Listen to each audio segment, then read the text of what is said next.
दिल्ली का जंतर मंतर, युवाओं की भीड़ और एक ही नारा, शिक्षा मंत्री इस्तीफा दो। धर्मेंद्र प्रधान इस्तीफा दो, इस्तीफा दो, इस्तीफा दो। जो काम एनएसयूआई नहीं कर पाई, जो काम किसान आंदोलन में नहीं हुआ, वो कॉकरोच जनता पार्टी कैसे कर गई? एक ही दिन में प्रदर्शन की अनुमति मांगी जाती है और उन्हें अनुमति मिल भी जाती है। यहीं से कई सवाल उठ जाते हैं कॉकरोच जनता पार्टी पर। क्या कॉकरोच जनता पार्टी की स्क्रिप्ट कोई और लिख रहा है? देश में एक बड़ा तबका ये सवाल पूछ रहा है, क्योंकि उसे लगता है कि इस सवाल के कई आधार हैं। ये सवाल आए कहां से? इन सवालों में सच्चाई कितनी है?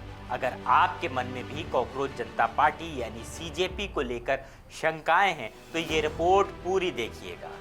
यही आज हम आपको बताएंगे।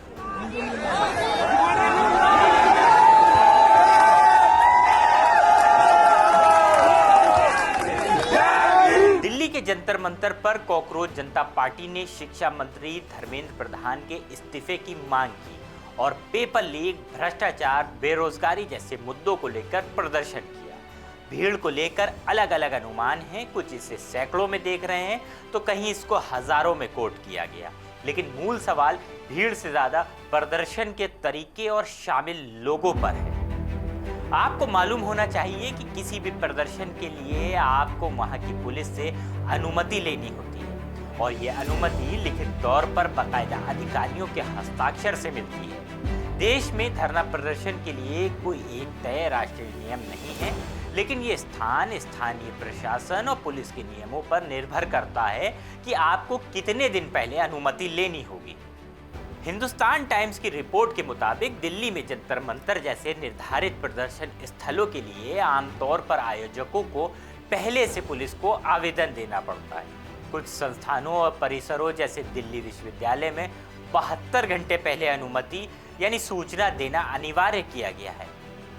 टाइम्स ऑफ इंडिया की खबर के मुताबिक जहां तक सीजेपी के जंतर मंतर प्रदर्शन का सवाल है, पहले दिल्ली पुलिस ने कहा था कि उन्हें कोई अनुरोध नहीं मिला, लेकिन बाद में प्रदर्शन के लिए अनुमति दे दी गई। अनुमति प्रदर्शन वाले दिन मांगी गई और उसी दिन दे भी दी गई। वहीं नीट मामले को लेकर एनएसयूआई देश भर में पिछले कई दिनों से प्रदर्शन कर रही है, तो उसको पानी की बौछार का सामना करना पड़ रहा है। हिरासत में लिया जा रहा है। पुलिस की धक्का मुक्की और हिरासत में लेकर धरने से युवाओं को हटा देने जैसी घटनाएं देखी गई। लेकिन यहाँ पर ऐसा कुछ नहीं हुआ। न किसी को रोका गया, न किसी को टोका गया, बल्कि प्रदर्शन में सुरक्षा के कड़े बंदोबस्त किए गए। जितनी आसानी से सीजेपी को अनुमति मिली, क्या उतनी ही आसानी से विपक्ष को भी प्रोटेस्ट, धरने, प्रदर्शन की अनुमति मिलती है? या फिर 2 दिन से लेकर 2 हफ्ते तक उनको थाने चक्कर लगाने पड़ते हैं कि हमें अपना विरोध करना है, जनता का मुद्दा उठाना है? यहीं पर कुछ लोगों का मानना है कि क्या लोगों के बीच सिस्टम को लेकर फैले असंतोष और गुस्से को डाइवर्ट करने का भी एक कदम हो सकता है। कॉकरोच जनता पार्टी आगे चुनाव लड़ेगी या नहीं, इसका अभी ऐलान नहीं हुआ है, लेकिन जो पार्टियां सरकार बनाने के लिए चुनाव लड़ रही हैं, उन्हें क्यों रोका जाता है? सवाल सिर्फ इतना ही नहीं है, सवाल भीड़ को लेकर भी उठे। इस प्रदर्शन में भीड़ सैकड़ों में थी या हजारों में, यह अभी तय होना बाकी है। लेकिन इस प्रदर्शन में सिर्फ सीजेपी यानी कॉकरोच जनता पार्टी के लोग थे, ये सही नहीं है। जंतर मंतर पर एसएफआई के कार्यकर्ता भी ढोल और टफली के साथ नजर आए, साथ ही डीएसएफ और ऐसा भी इस प्रदर्शन में हिस्सेदार बना। तो क्या सोशल मीडिया पर सबसे बड़ी पार्टी बनकर उभरे 22 मिलियन फॉलोअर वाले सीजेपी को जमीन पर उतना समर्थन नहीं मिला? सवाल मेन स्ट्रीम मीडिया को लेकर भी उठ रहा है। सीजेपी के प्रोटेस्ट को जितना मीडिया का कवरेज मिला, उतना ही कवरेज विपक्षी दलों को क्यों नहीं मिलता? ये सवाल विपक्षी दल भी उठा रहे हैं। और सबसे बड़ी कहानी है कि क्या अभिजीत दिपके पूरी तरह से अंबेडकर राइट के रूप में आ गए हैं? हवाई अड्डे से निकलने के दौरान उन्होंने हाथों में बाबा साहब की आत्मकथा पकड़ी रही और मीडिया को भी दिखाते हुए वो बड़ी तेजी से बाहर आए। इसके साथ ही जंतर मंतर पर जय भीम के नारे भी हर पल लगते गए। तो क्या अभिजीत दिपके इस आंदोलन के तहत दलित पॉलिटिक्स करना चाह रहे हैं?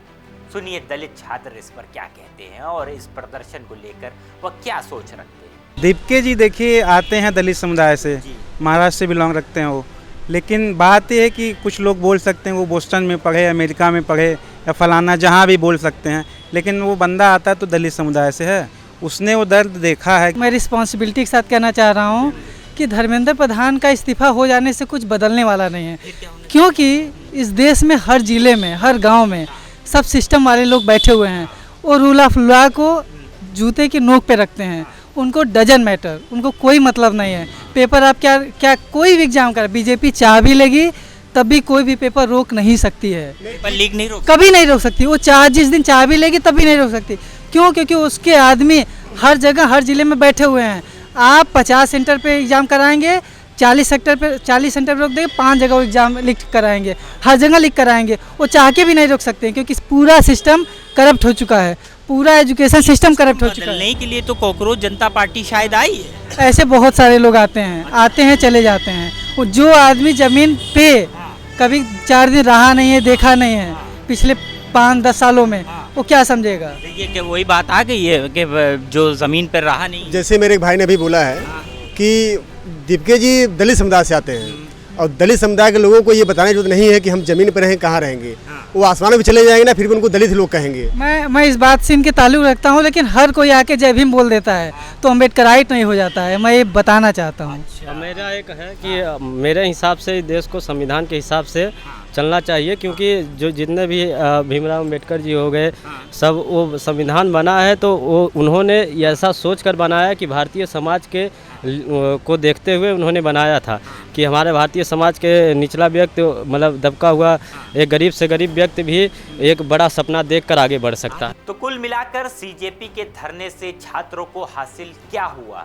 क्या धर्मेंद्र प्रधान का इस्तीफा हुआ? क्या पेपर लीक पर कोई बड़ा फैसला हुआ?